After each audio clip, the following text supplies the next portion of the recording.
সামনে রেখে সুনামগঞ্জের যে 4টি আসনে আমাদের সর্বমোট 10টি উপজেলাতে আমরা গত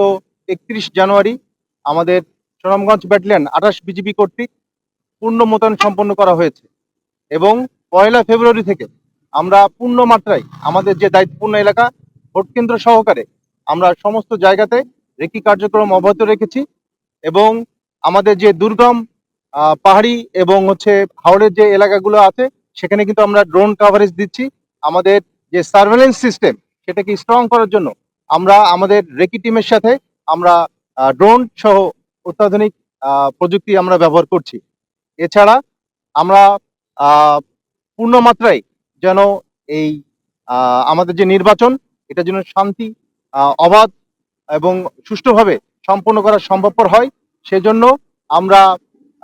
আইন শৃঙ্খলা রক্ষাকারী বাহিনীর সাথে সমন্বয় রেখে এবং প্রশাসনের সহায়তা নিয়ে আমরা কিন্তু নিয়মিতভাবে আমাদের দায়িত্বপূর্ণ এলাকাতে আমাদের যে সার্ভেলেন্স সিস্টেম এবং আমাদের যে রেকি কার্যক্রম সেটি অব্যাহত রেখেছি। তো আমরা জনগণের পাশেই আছি। আমরা চাই যে এই ত্রয়োদশ জাতীয় সংসদ নির্বাচনে সবাই অবাধ সুষ্ঠু নিরপেক্ষভাবে শান্তিপূর্ণভাবে এবং সবাই সিকিউরিটি যেন কোনো হ্যাজার্ড না হয় সেটির উপরে লক্ষ্য রেখে এটি যেন সুষ্ঠুভাবে সম্পন্ন করতে পারি সেজন্যই আমরা মাঠে বিজিবি সদস্য মোতায়েন আছি এবং আমরা যে কোন ধরনের নুইসেন্স না হয় সেজন্য আমরা সর্বদা সতর্ক আছি।